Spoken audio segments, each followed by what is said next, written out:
एक दिन अकबर के मन में एक शरारत सूझी। उन्होंने सोचा, क्यों न आज बीरबल को उसी की चाल में फंसाया जाए। देखता हूं वो कैसे बच निकलता है। शाम का समय था, दरबार समाप्त हो चुका था और अकबर अपने निजी कक्ष में बीरबल के साथ कुछ हल्के फुल्के विषयों पर चर्चा कर रहे थे। मौसम सुहावना था और अकबर का मन भी प्रसन्न था। अकबर ने अचानक गंभीर मुद्रा बनाते हुए कहा, बीरबल, हमने सुना है कि तुम अपने आप को बहुत बुद्धिमान समझते हो। क्या यह सच है कि तुम किसी भी स्थिति से बाहर निकल सकते हो और किसी को भी अपनी बातों में उलझा सकते हो? बीरबल ने विनम्रता से सिर झुकाकर कहा, जहां पनाह, ये तो आपका बड़प्पन है जो आप ऐसा सोचते हैं। मैं तो बस आपकी सेवा में एक अदना सा सेवक हूं और प्रयास करता हूं कि आपकी आज्ञा का पालन कर सकूं। अकबर मुस्कुराए, नहीं बीरबल, आज हम तुम्हारी विनम्रता नहीं, तुम्हारी चतुराई देखना चाहते हैं। हम तुम्हें एक चुनौती देते हैं। हम तुम्हें एक ऐसी स्थिति में डालेंगे जिससे निकलना तुम्हारे लिए लगभग असंभव होगा। और शर्त यह है कि तुम किसी भी प्रकार की जबरदस्ती या अपने पद का दुरुपयोग नहीं करोगे। तुम्हें केवल अपनी बुद्धि और वाणी का प्रयोग करना होगा। बीरबल की आंखों में एक हल्की सी चमक उभरी। उन्हें चुनौतियां पसंद थी, खासकर जब वे सीधे बादशाह की ओर से आती थी। हुजूर की आज्ञा सिर आंखों पर, आप हुक्म कीजिए। अकबर ने अपने एक विश्वसनीय अंगरक्षक दिलावर खान को बुलाया। दिलावर खान अपनी स्वामी भक्ति और शारीरिक बल के लिए जाना जाता था, लेकिन बुद्धि के मामले में वो थोड़ा कमजोर था। अकबर ने दिलावर खान से कहा, दिलावर, हम तुम्हें एक महत्वपूर्ण कार्य सौंप रहे हैं। तुम बीरबल को आज रात हमारे शाही अतिथि गृह के एक विशेष कक्ष में ठहराओगे। उस कक्ष में केवल एक ही दरवाजा है और उस दरवाजे पर तुम स्वयं पहरा दोगे। तुम्हारी अनुमति के बिना कोई भी न तो अंदर जा सकेगा और न ही बाहर आ सकेगा। सुबह सूर्योदय के समय हम स्वयं आकर देखेंगे कि बीरबल कक्ष के अंदर है या नहीं। फिर अकबर बीरबल की ओर मुड़े और बीरबल, तुम्हारी चुनौती यह है कि तुम्हें सुबह सूर्योदय से पहले उस कक्ष से बाहर निकलना है, बिना दिलावर खान से लड़े या उसे किसी प्रकार का नुकसान पहुंचाए और बिना किसी बाहरी सहायता के। यदि तुम ऐसा करने में सफल रहे तो हम तुम्हें 1000 स्वर्ण मुद्राएं इनाम में देंगे, और यदि तुम असफल रहे तो तुम्हें 1 महीने तक हमारे दरबार में केवल मूक दर्शक बनकर बैठना होगा। तुम कुछ बोल नहीं सकोगे। बीरबल ने चुनौती स्वीकार कर ली। उन्हें पता था कि अकबर उन्हें फंसाने की पूरी कोशिश करेंगे, लेकिन बीरबल भी अपनी क्षमताओं पर विश्वास रखते थे। रात हुई। दिलावर खान बीरबल को शाही अतिथि गृह के उस विशेष कक्ष तक ले गया। कक्ष आरामदायक था, लेकिन उसमें केवल एक ही दरवाजा था, जिस पर दिलावर खान स्वयं एक भारी भाला लेकर तैनात हो गया। खिड़कियां थी, लेकिन वे इतनी ऊंची और संकरी थी कि उनसे निकलना असंभव था, और उन पर मजबूत लोहे की सलाखें भी लगी हुई थी। बीरबल ने कक्ष का अच्छी तरह निरीक्षण किया। उन्होंने दिलावर खान की ओर देखा, जो चट्टान की तरह अडिग खड़ा था।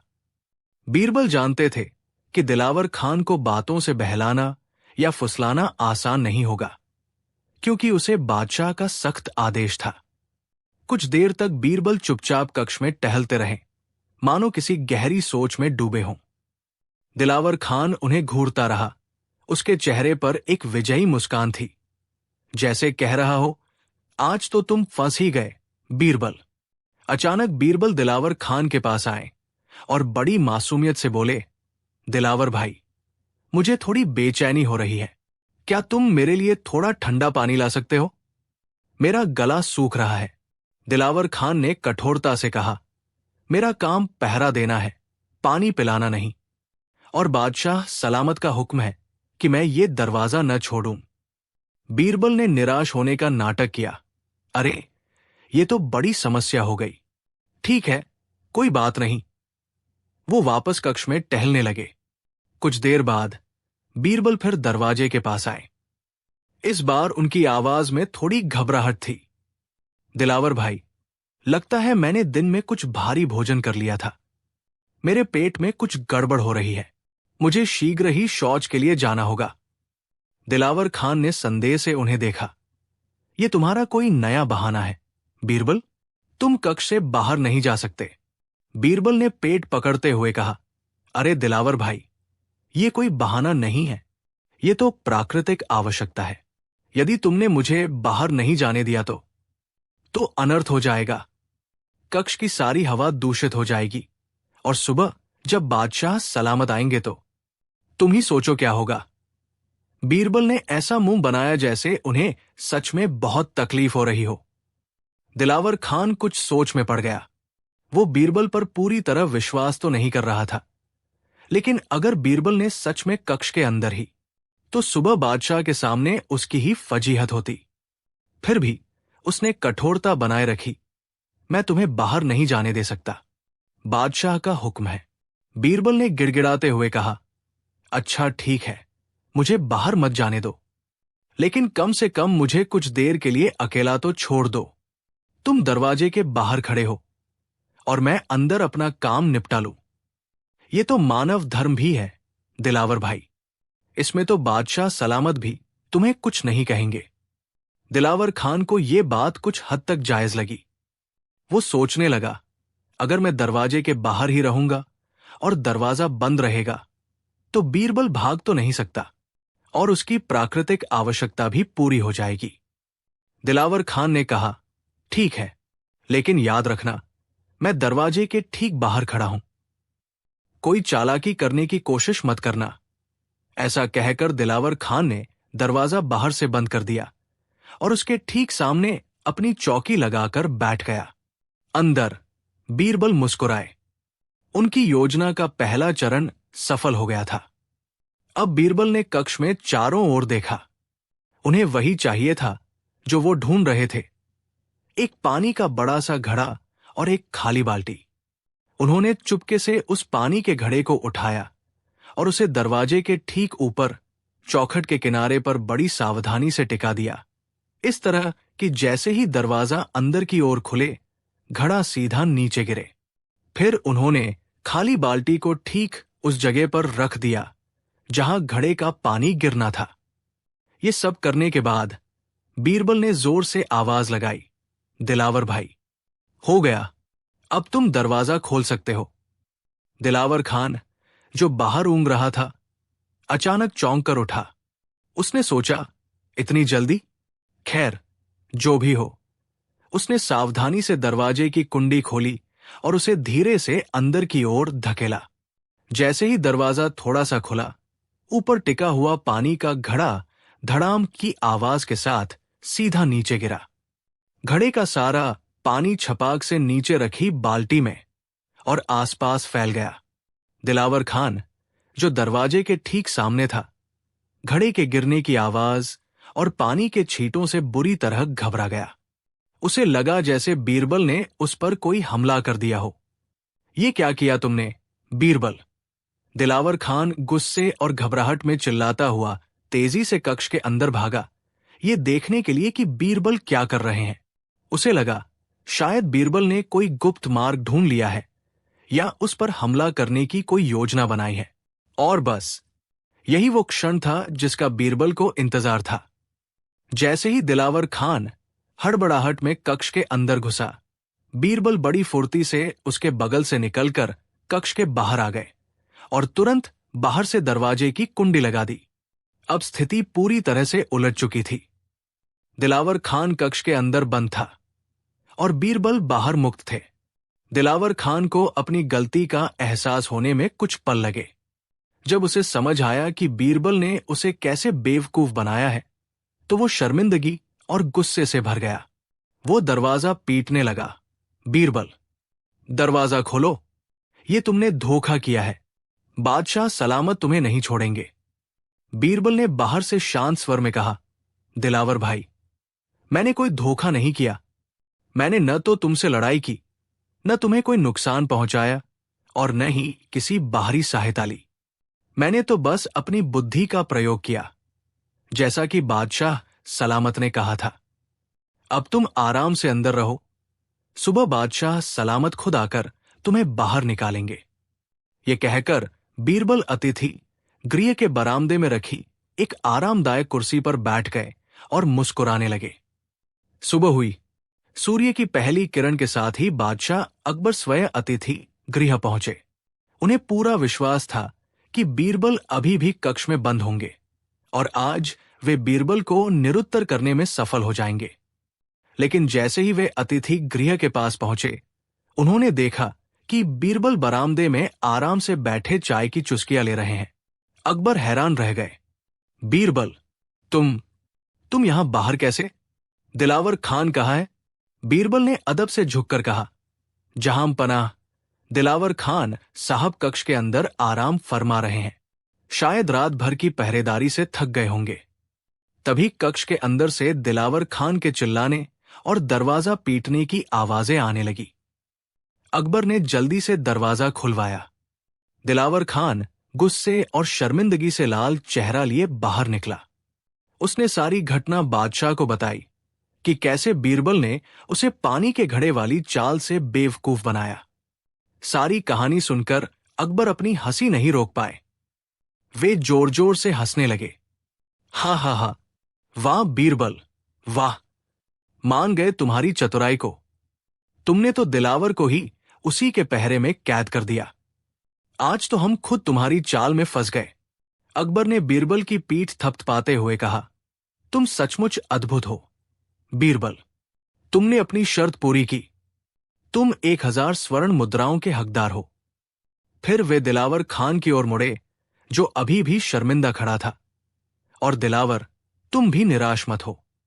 बीरबल को फंसाना किसी के बस की बात नहीं, लेकिन अगली बार अधिक सावधान रहना।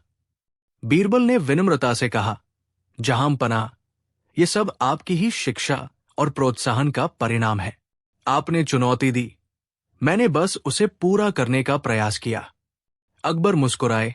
बीरबल, तुम्हारी यही विनम्रता और बुद्धिमत्ता तुम्हें सबसे अलग बनाती है। आज तुमने ये साबित कर दिया कि शारीरिक बल से कहीं अधिक शक्तिशाली मानसिक बल होता है। इस घटना की चर्चा पूरे दरबार और आगरा शहर में कई दिनों तक होती रही। लोग बीरबल की चतुराई की प्रशंसा करते नहीं थकते थे कि कैसे उन्होंने बादशाह अकबर द्वारा रची गई चाल को उन्हीं पर उल्टा कर दिया और स्वयं बादशाह को अपनी ही चाल में फंसा लिया। और अकबर भी इस हार में अपनी जीत महसूस कर रहे थे, क्योंकि उनके पास बीरबल जैसा अनमोल रत्न था, जो किसी भी चुनौती का सामना करने में सक्षम था। काही दो, एक सुबह जब दरबार अपने पूरे शबाब पर था, बादशाह अकबर के मन में एक शरारत सूझी। वे बीरबल की चतुराई को एक बार फिर परखना चाहते थे और इस बार उन्होंने कुछ ऐसा करने की ठानी जो वास्तव में असंभव लगे। सभी दरबारी अपने अपने स्थानों पर विराजमान थे। चर्चाएं चल रही थी, अर्जियां पढ़ी जा रही थी। तभी बादशाह अकबर ने गंभीरता का मुखौटा पहनते हुए कहा, हमें एक अत्यंत महत्वपूर्ण कार्य करवाना है और हमें विश्वास है कि इस कार्य को केवल बीरबल ही पूरा कर सकते हैं। सारी निगाहें बीरबल की ओर घूम गई। बीरबल ने अदब से झुककर कहा, आलम पनाह का हुक्म सर आंखों पर। फरमाइए, ऐसा कौन सा कार्य है जो आपकी चिंता का कारण बना हुआ है? बादशाह ने अपनी मूंछों पर ताव देते हुए कहा, बीरबल, हम चाहते हैं कि तुम हमारे लिए एक ऐसा महल बनवाओ जो न तो जमीन पर हो और न ही आसमान में, बल्कि दोनों के बीच में हवा में लटका हुआ हो। हाँ, और ये महल 1 सप्ताह के भीतर बनकर तैयार हो जाना चाहिए। ये सुनते ही पूरे दरबार में सन्नाटा छा गया। कुछ दरबारी जो बीरबल से ईर्ष्या रखते थे, मन ही मन मुस्कुराने लगे। उन्हें लगा कि इस बार बीरबल बुरी तरह फंस गए हैं। हवा में महल बनाना, ये तो सरासर नामुमकिन था। कुछ शुभ चिंतक चिंतित हो उठे। उन्हें बीरबल की फिक्र सताने लगी। बीरबल के चेहरे पर भी क्षण भर के लिए आश्चर्य की रेखाएं उभरी, लेकिन उन्होंने तुरंत खुद को संभाल लिया। वे जानते थे कि बादशाह उनसे केवल मनोरंजन या उनकी बुद्धि की परीक्षा ले रहे हैं। उन्होंने शांत स्वर में कहा, जहां पनाह, आपका हुक्म सिर माथे पर। हवा में महल अवश्य बनेगा, और वह भी 1 सप्ताह के भीतर। लेकिन इसके लिए मुझे कुछ चीजों और थोड़ी मोहलत की आवश्यकता होगी। बादशाह अकबर को थोड़ी हैरानी हुई। उन्हें उम्मीद थी कि बीरबल या तो हार मान लेंगे या कोई बहाना बनाएंगे, लेकिन बीरबल ने तो चुनौती स्वीकार कर ली थी। ठीक है बीरबल, बादशाह ने कहा, तुम्हें जो भी चाहिए वो तुम्हें मिलेगा। बताओ तुम्हारी क्या मांगे हैं? बीरबल ने कहा, आलमपना, इस अद्भुत महल के निर्माण के लिए मुझे राजकोष से 1 लाख सोने की मोहरें, 1000 कुशल कारीगर और मजदूर, और सबसे महत्वपूर्ण, शहर से बाहर एक विशाल खुला मैदान चाहिए होगा जहां मैं ये निर्माण कार्य करवा सकूं। और हां, इस 1 सप्ताह के दौरान कोई भी मेरे काम में दखलंदाजी नहीं करेगा, यहां तक कि आप भी नहीं। बादशाह ने बीरबल की सभी शर्तें मान ली। उन्हें भी उत्सुकता थी कि देखें बीरबल इस असंभव काम को कैसे अंजाम देते हैं। दरबारियों में कानाफूसी शुरू हो गई। कोई कह रहा था कि बीरबल पागल हो गए हैं, तो कोई कह रहा था कि उनके पास जरूर कोई जादुई शक्ति है। अगले दिन से ही बीरबल अपने काम में जुट गए। उन्होंने शहर से कुछ दूर एक बड़े मैदान का चुनाव किया। 1000 कारीगर और मजदूर उनके निर्देश पर काम करने लगे। बीरबल ने मैदान के चारों ओर ऊंची ऊंची कनातें लगवा दी ताकि कोई अंदर झांक न सके। उन्होंने मजदूरों को अजीबोगरीब आदेश देने शुरू कर दिए। कभी वे उनसे बड़े बड़े गड्ढे खुदवाते, तो कभी ऊंचे ऊंचे लकड़ी के ढांचे बनवाते। कभी वे मिट्टी और गारे के ढेर लगवाते, तो कभी रंग बिरंगे कपड़ों के थान मंगवाते। पहले 2-3 दिन तो मैदान से खूब शोरगुल और काम होने की आवाजें आती रहीं, लेकिन चौथे दिन से मैदान में अजीब सी खामोशी छा गई। बाहर पहरा दे रहे सैनिकों को भी कुछ समझ नहीं आ रहा था कि अंदर क्या हो रहा है। बादशाह अकबर को भी पल पल की खबर मिल रही थी, लेकिन वे बीरबल के वादे के अनुसार चुप थे। हालांकि उनकी उत्सुकता बढ़ती जा रही थी। ईर्ष्यालु दरबारी, विशेषकर मुल्ला दो प्याजा, जो हमेशा बीरबल को नीचा दिखाने का मौका ढूंढते रहते थे, अब खुलकर कहने लगे थे कि बीरबल ने बादशाह को धोखा दिया है और राजकोष का पैसा बर्बाद कर दिया है। वे बादशाह को उकसाने लगे कि चलकर देखा जाए कि आखिर बीरबल क्या कर रहे हैं। 6ठा दिन भी बीत गया। अब केवल एक दिन शेष था। बादशाह अकबर की बेचैनी चरम पर थी। उन्होंने अपने एक गुप्तचर को चुपके से मैदान के पास भेजा, ये देखने के लिए कि कुछ तो सुराग मिले। गुप्तचर लौटकर आया और उसने जो बताया उससे बादशाह और भी हैरान हो गए। गुप्तचर ने कहा, आलम पनाह, मैदान में दूर दूर तक कोई महल नजर नहीं आ रहा। हां, कुछ अजीब से ऊंचे ऊंचे लकड़ी के मचान जरूर बने हुए हैं और उन पर कुछ कारीगर बैठे हुए हैं, लेकिन वे कुछ बना नहीं रहे बल्कि आसमान की ओर देख रहे हैं। ये सुनकर मुल्ला दो प्याजा और उनके साथियों की खुशी का ठिकाना न रहा। उन्हें लगा कि बीरबल की कलई खुलने वाली है। 7वां दिन आ गया।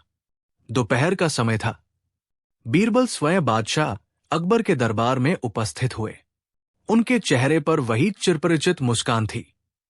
बीरबल, बादशाह ने अपनी उत्सुकता को दबाते हुए पूछा, क्या तुम्हारा हवा में लटकने वाला महल तैयार है? बीरबल ने अदब से सिर झुकाकर कहा, जी जहांपनाह, महल लगभग तैयार है। बस उसे सही जगह पर स्थापित करने के लिए कुछ मदद की आवश्यकता है। कैसी मदद? बादशाह ने पूछा। बीरबल ने कहा, आलम पनाह, जैसा कि आपका हुक्म था। महल न तो जमीन पर है और न ही आसमान में, वो दोनों के बीच में है। अब समस्या ये है कि उसे वहां टिकाए रखने के लिए जमीन और आसमान दोनों तरफ से मजबूत रस्सियों से बांधना होगा। जमीन की तरफ से बांधने का इंतजाम तो मैंने कर लिया है, लेकिन आसमान की तरफ से बांधने के लिए मुझे ऐसे कारीगरों की आवश्यकता है जो बादलों में कीले ठोक सकें और वहां से रस्सियां नीचे महल तक पहुंचा सकें। यदि आप ऐसे कुछ कारीगरों का प्रबंध करवा दें तो महल तुरंत आपके सामने प्रस्तुत हो जाएगा। ये सुनते ही बादशाह अकबर अवाक रह गए। दरबार में बैठे सभी लोग हक्के बक्के एक दूसरे का मुंह देखने लगे। बादलों में कीले ठोकना, ये तो हवा में महल बनाने से भी ज्यादा असंभव काम था। मुल्ला दो प्याजा तैश में आकर बोले, ये क्या बकवास है बीरबल, तुम बादशाह का मजाक उड़ा रहे हो? भला बादलों में भी कोई कीले ठोक सकता है?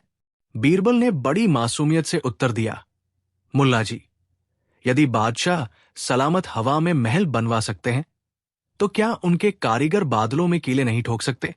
जब असंभव काम करने का हुक्म दिया जा सकता है तो उसे पूरा करने के लिए असंभव साधनों की मांग भी तो की जा सकती है। अब बादशाह अकबर को सारी बात समझ में आ गई। वे बीरबल की चतुराई पर हंस पड़े। उन्हें एहसास हो गया कि बीरबल ने उन्हीं के तर्क का सहारा लेकर उन्हें निरुत्तर कर दिया था। यदि हवा में महल बनाना असंभव है तो बादलों में कीले ठोकना भी उतना ही असंभव है। बादशाह ने खिलखिलाते हुए कहा, मान गए बीरबल, तुम्हारी बुद्धिमानी का कोई जवाब नहीं।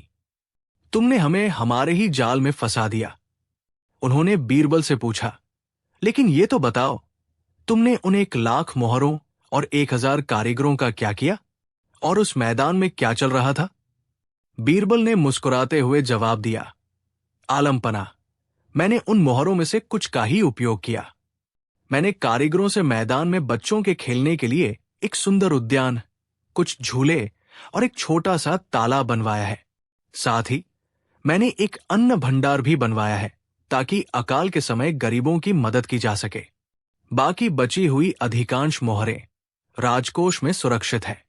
मैंने सोचा, यदि हवा में महल नहीं बन सकता तो कम से कम धरती पर कुछ ऐसा किया जाए जिससे आपकी प्रजा का भला हो और आपका नाम रोशन हो। यह सुनकर बादशाह अकबर का हृदय गदगद हो गया। बीरबल ने न केवल अपनी बुद्धिमत्ता से एक असंभव काम की चुनौती का सामना किया, बल्कि राजकोष के धन का सदुपयोग करके प्रजा के कल्याण का भी ध्यान रखा। उन्होंने बीरबल की पीठ थपथपाते हुए कहा, बीरबल, तुम सचमुच नवरत्नों में सबसे चमकदार रत्न हो। तुम्हारी सूझबूझ और दूरदर्शिता ने एक बार फिर हमारा दिल जीत लिया। बादशाह ने बीरबल को भारी इनाम दिया और उस उद्यान और अन्न भंडार का उद्घाटन स्वयं जाकर किया। ईर्ष्यालु दरबारी अपना सा मुंह लेकर रह गए।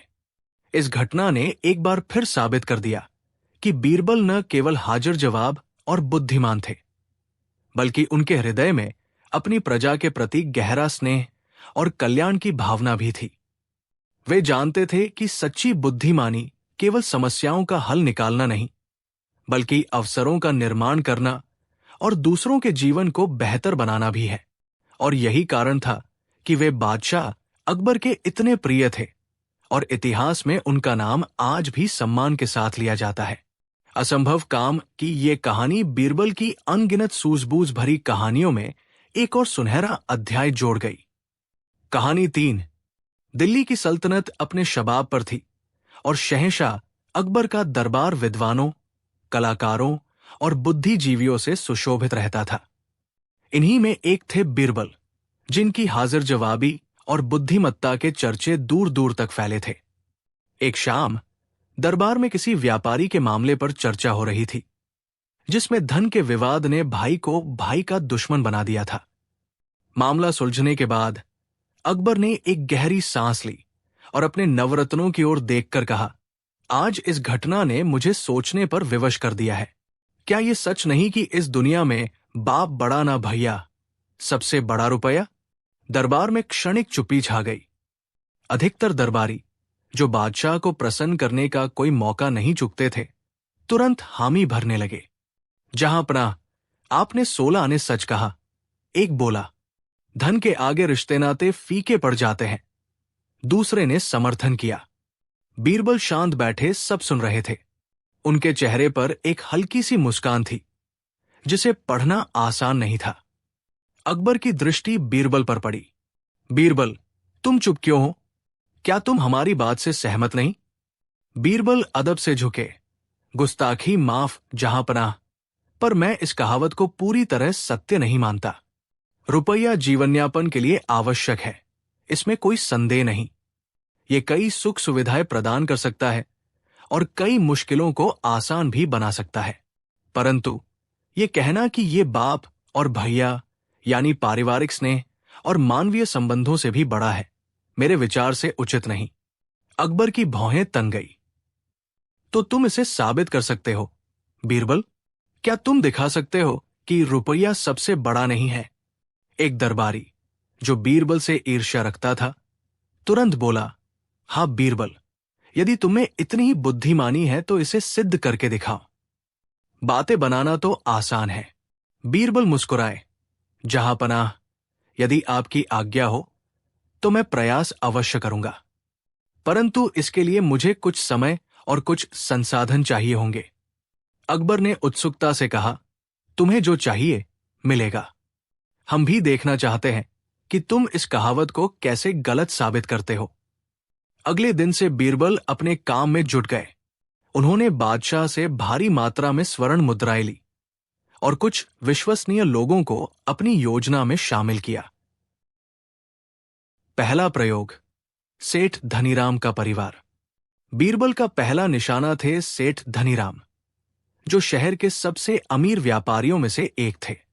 उनके दो बेटे थे, मोहन और सोहन, जो अपने पिता के व्यवसाय में हाथ बंटाते थे। दोनों भाइयों में ऊपरी तौर पर तो बहुत प्रेम दिखता था, पर बीरबल उनकी परीक्षा लेना चाहते थे। बीरबल ने एक गुप्तचर के माध्यम से ये अफवाह फैलाई कि सेठ धनीराम ने अपनी सारी संपत्ति किसी गुप्त स्थान पर छिपा दी है और उसका नक्शा केवल उनके सबसे विश्वसनीय सेवक रामदीन को पता है। साथ ही ये भी अफवाह उड़ाई गई कि सेठ की तबीयत अचानक बहुत खराब हो गई है और वो किसी भी समय परलोक सिधार सकते हैं। ये खबर मोहन और सोहन तक पहुंची। पहले तो वे चिंतित हुए, पर जैसे ही उन्हें गुप्त संपत्ति और नक्शे की बात पता चली, उनके मन में लालच ने घर कर लिया। वे दोनों अलग अलग रामदीन के पास पहुंचे। मोहन ने रामदीन से कहा, रामदीन काका, पिताजी की हालत तो आप देख ही रहे हैं। यदि उन्हें कुछ हो गया तो छोटे भाई सोहन को व्यवसाय का कोई अनुभव नहीं है। सारी संपत्ति का वारिस मैं ही हूं। यदि तुम मुझे उस गुप्त धन का नक्शा दे दो तो मैं तुम्हें उसका 10वां हिस्सा दूंगा। कुछ देर बाद सोहन रामदीन के पास पहुंचा। काका, आप तो जानते हैं कि भैया कितने खर्चीले हैं। अगर पिताजी का धन उनके हाथ लग गया तो वे सब उड़ा देंगे। मैं छोटा हूं पर समझदार हूं। आप मुझे नक्शा दीजिए, मैं आपको मुंह मांगा इनाम दूंगा और जीवन भर आपका ख्याल रखूंगा। रामदीन, जो बीरबल की योजना का हिस्सा था, ने दोनों भाइयों को टाल दिया। उसने ये सारी बातें बीरबल को बताई। बीरबल ने अगले दिन अकबर को ये वृत्तांत सुनाया। अकबर ने कहा, देखो बीरबल, रुपया कितना शक्तिशाली है। सगे भाइयों को भी एक दूसरे के विरुद्ध कर दिया। बीरबल ने कहा, जहांपनाह, ये तो केवल शुरुआत है। यहां रुपया ने लालच पैदा किया, पर अभी ये साबित नहीं हुआ कि ये स्नेह से बड़ा है। शायद इन भाइयों में सच्चा स्नेह था ही नहीं, केवल स्वार्थ था। दूसरा प्रयोग, गरीब किसान और उसका बेटा। इसके बाद बीरबल ने शहर के बाहरी इलाके में रहने वाले एक गरीब किसान हरिया और उसके बेटे किशन पर ध्यान केंद्रित किया। हरिया बहुत मेहनती था, पर गरीबी ने उसका पीछा नहीं छोड़ा था। किशन अपने पिता का एकमात्र सहारा था और उनसे बेहद प्रेम करता था। बीरबल ने एक योजना बनाई। उन्होंने अपने एक आदमी को एक धनी साहूकार का रूप धरकर हरिया के पास भेजा। साहूकार ने हरिया से कहा, हरिया, तुम्हारी जमीन बंजर है और तुम्हारी मेहनत का कोई फल नहीं मिलता। मेरे पास तुम्हारे लिए एक प्रस्ताव है। मेरा एक मित्र है जो निसंतान है। वह एक स्वस्थ और मेहनती लड़के को गोद लेना चाहता है। यदि तुम अपने बेटे किशन को उसे सौंप दो तो वो तुम्हें इतनी दौलत देगा कि तुम्हारी 7 पुश्तें बैठकर खाएंगी। हरिया ने यह सुना तो उसकी आंखों में आंसू आ गए। उसने साहूकार के पैर पकड़ लिए। मालिक, आप चाहे तो मेरी जान ले ले, पर मेरे किशन को मुझसे दूर मत कीजिए। वो मेरी आंखों का तारा है, मेरे बुढ़ापे की लाठी है। दौलत का मैं क्या करूंगा जब मेरा बेटा ही मेरे पास न हो। साहूकार ने उसे बहुत समझाया, सोने की थैलियों का लालच दिया, पर हरिया टस से मस नहीं हुआ। उसने दृढ़ता से कहा, साहब, मेरे लिए मेरा बेटा ही सबसे बड़ी दौलत है। इस दौलत के आगे आपकी सोने की थैलियां मिट्टी के समान है। साहूकार निराश होकर लौट गया और बीरबल को सारी बात बताई। बीरबल मुस्कुराए। अगले दिन दरबार में बीरबल ने ये किस्सा सुनाया। अकबर के चेहरे पर आश्चर्य का भाव था। ये तो सचमुच अद्भुत है बीरबल। उस गरीब किसान ने इतनी बड़ी दौलत को ठोकर मार दी अपने बेटे के लिए। कुछ दरबारी अभी भी अपनी बात पर अड़े थे। एक ने कहा, जहांपनाह, ये तो एक अपवाद हो सकता है, हर कोई इतना भावुक नहीं होता। बीरबल ने कहा, जहांपनाह, रुपया निश्चित रूप से शक्तिशाली है, पर मानवीय भावनाएं और सच्चे रिश्ते उससे भी अधिक शक्तिशाली हो सकते हैं। मैं आपको एक और उदाहरण देना चाहता हूं। तीसरा प्रयोग, राजवैद्य और उनका शिष्य। बीरबल ने अब राजवैद्य हकीम शरीफ और उनके प्रिय शिष्य आरिफ की परीक्षा लेने का निश्चय किया। हकीम शरीफ बूढ़े हो चले थे और आरिफ को अपने पुत्र की तरह मानते थे। उन्होंने अपनी सारी विद्या आरिफ को सिखाई थी। बीरबल ने एक अफवाह फैलाई कि पड़ोसी राज्य का राजा एक असाध्य रोग से पीड़ित है और उसने घोषणा की है कि जो वैद्य उसे ठीक कर देगा उसे वो अपना आधा राज्य और अपनी बेटी का हाथ देगा। यह भी कहा गया कि उस रोग की अचूक दवा केवल हकीम शरीफ के पास रखी एक प्राचीन पांडुलिपि में वर्णित है, जिसे उन्होंने आज तक किसी को नहीं दिखाया। आरिफ के मन में महत्वाकांक्षा जागी। आधा राज्य और राजकुमारी, ये तो सपनों से भी परे था। वो हकीम शरीफ के पास गया और उस पांडुलिपि के बारे में पूछा। हकीम शरीफ ने पहले तो टालमटोल की, पर आरिफ की जिद के आगे उन्हें बताना पड़ा कि ऐसी एक पांडुलिपि उनके पूर्वजों से उन्हें मिली है, पर वो बहुत जटिल है और उसका प्रयोग खतरनाक हो सकता है। आरिफ ने कहा, गुरुदेव, आप मुझ पर विश्वास कीजिए, मैं उस दवा को तैयार कर लूंगा और पड़ोसी राज्य के राजा को ठीक कर दूंगा। इससे हमारी ख्याति चारों ओर फैलेगी और आपको भी मुझ पर गर्व होगा। हकीम शरीफ दुविधा में पड़ गए। वे आरिफ की महत्वाकांक्षा देख रहे थे, पर उन्हें उसकी सुरक्षा की भी चिंता थी। बीरबल ने गुप्त रूप से हकीम शरीफ से संपर्क किया और उन्हें अपनी योजना बताई। हकीम शरीफ बीरबल की बुद्धिमत्ता के कायल थे और सहयोग के लिए तैयार हो गए।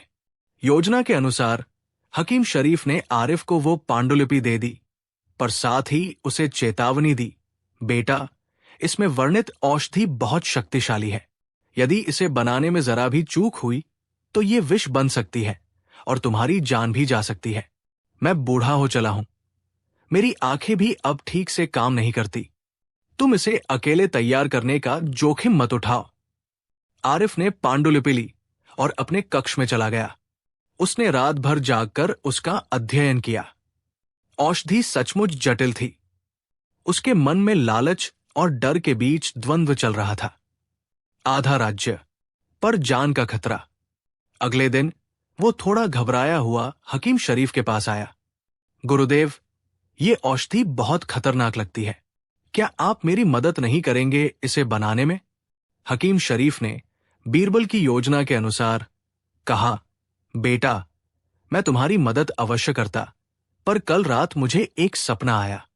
मेरे पूर्वजों ने कहा कि यदि ये औषधि मेरे अलावा किसी और ने बनाई या मैंने किसी की मदद की तो मेरी मृत्यु हो जाएगी। मैं तुम्हें ये ज्ञान तो दे सकता हूं, पर तुम्हारे साथ इसे बना नहीं सकता। और सच कहूं तो इतनी बड़ी दौलत और शोहरत के लिए मैं अपनी जान जोखिम में नहीं डालना चाहता। ये सुनकर आरिफ के पैरों तले जमीन खिसक गई।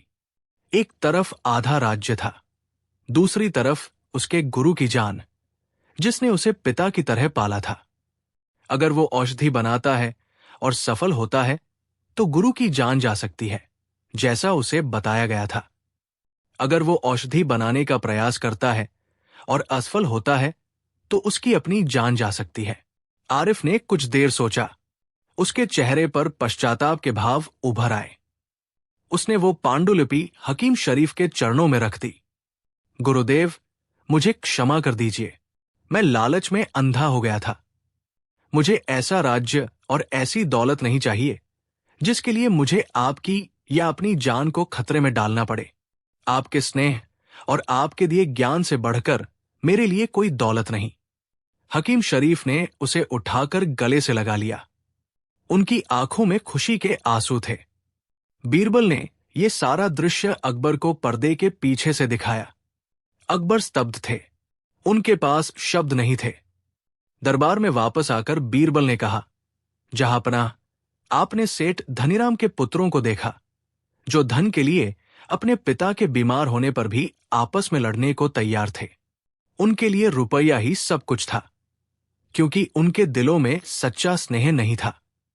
फिर आपने उस गरीब किसान हरिया को देखा, जिसने अकूत धन संपत्ति को ठोकर मार दी, क्योंकि उसके लिए उसका बेटा ही उसकी सबसे बड़ी दौलत था।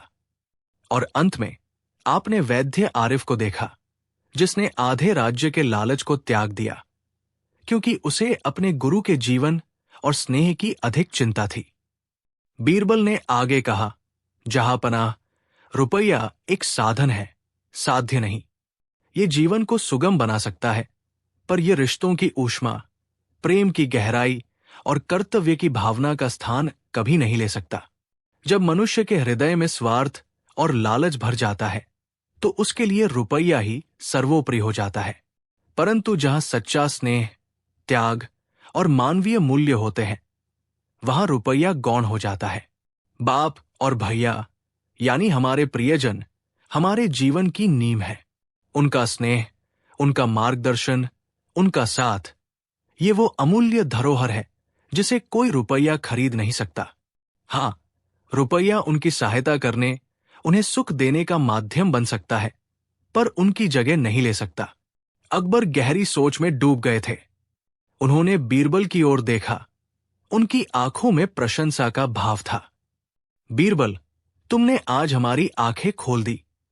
तुमने ये सिद्ध कर दिया कि रुपया आवश्यक है, पर मानवीय संबंध और भावनाएं उससे कहीं अधिक मूल्यवान और शक्तिशाली है। बाप बड़ा ना भैया, सबसे बड़ा रुपया, ये कहावत उन लोगों के लिए सत्य हो सकती है जिन्होंने रिश्तों का महत्व नहीं समझा, पर सच्चे इंसान के लिए उसके अपने ही सबसे बड़े होते हैं। पूरा दरबार बीरबल की बुद्धिमत्ता पर वाह वाह कर उठा। उस दिन से अकबर ने धन के साथ साथ मानवीय मूल्यों को और भी अधिक महत्व देना शुरू कर दिया। बीरबल ने एक बार फिर साबित कर दिया था कि सच्ची बुद्धिमत्ता केवल तर्कों में नहीं, बल्कि जीवन की गहरी समझ में निहित होती है। कहानी हमें ये सोचने पर मजबूर करती है कि हमारे जीवन में वास्तविक प्राथमिकताएं क्या होनी चाहिए और धन का स्थान कहाँ होना चाहिए। धन जीवन का एक महत्वपूर्ण हिस्सा है, पर जीवन नहीं। कहानी 4। एक शाम, जब दरबार अपने पूरे शबाब पर था और मौसम भी खुशगवार था, बादशाह अकबर का मन कुछ शरारत करने को हुआ। उन्होंने बीरबल की ओर देखकर कहा, बीरबल, हमने तुम्हारी बुद्धिमत्ता के अनेक किस्से सुने हैं और देखे भी हैं। आज हम तुम्हें 3 ऐसी चीजें लाने का हुक्म देते हैं जिन्हें लाना लगभग असंभव है। यदि तुम ये 3 चीजें ले आए तो हम मान जाएंगे कि तुमसे बढ़कर बुद्धिमान इस दुनिया में कोई नहीं। और हां, इसके लिए तुम्हें 1 सप्ताह का समय दिया जाता है। दरबार में बैठे सभी मंत्री और अमीर उमरा चौंकन्ने हो गए। वे जानते थे कि बादशाह जब कोई चुनौती देते हैं तो वो साधारण नहीं होती। सभी की निगाहें बीरबल पर टिक गई, ये देखने के लिए कि वो इस नई पहेली का सामना कैसे करते हैं। बीरबल ने अदब से सिर झुकाते हुए कहा, आलम पनाह, आपका हुक्म सिर आंखों पर। आप निसंकोच बताएं कि वे कौन सी 3 वस्तुएं हैं जिन्हें आप प्राप्त करना चाहते हैं। मैं अपनी पूरी क्षमता से उन्हें लाने का प्रयास करूंगा। बादशाह अकबर रहस्यमयी ढंग से मुस्कुराए। ठीक है, तो सुनो बीरबल, पहली चीज जो हमें चाहिए वो है एक मुट्ठी भर अंधेरा। ये सुनते ही दरबार में आश्चर्य मिश्रित फुसफुसाहट फैल गई। एक मुट्ठी भर अंधेरा? ये कैसे संभव हो सकता है? अंधेरा तो प्रकाश की अनुपस्थिति है, कोई ठोस वस्तु नहीं जिसे मुट्ठी में भरा जा सके। बादशाह ने अपनी बात जारी रखी। दूसरी चीज है बिना जड़ का पेड़। अब तो दरबारियों की हैरानी और बढ़ गई। बिना जड़ के पेड़ कैसे उग सकता है या जीवित रह सकता है? ये तो प्रकृति के नियमों के ही विरुद्ध था। और तीसरी और अंतिम चीज, बादशाह ने अपनी आवाज में और अधिक गंभीरता लाते हुए कहा, हमें चाहिए आकाश में बना हुआ घर। यह सुनकर तो कई दरबारी अपनी हंसी रोक नहीं पाए। आकाश में घर बनाना, यह तो कोरी कल्पना थी जिसका वास्तविकता से कोई लेना देना नहीं था। कुछ दरबारी जो बीरबल की लोकप्रियता से जलते थे, मन ही मन प्रसन्न हो रहे थे। उन्हें लगा कि इस बार बीरबल बुरी तरह फंसेंगे और बादशाह के सामने उनकी सारी हेकड़ी निकल जाएगी। बीरबल के चेहरे पर भी क्षण भर के लिए चिंता की हल्की सी रेखा उभरी, लेकिन उन्होंने तुरंत खुद को संभाल लिया।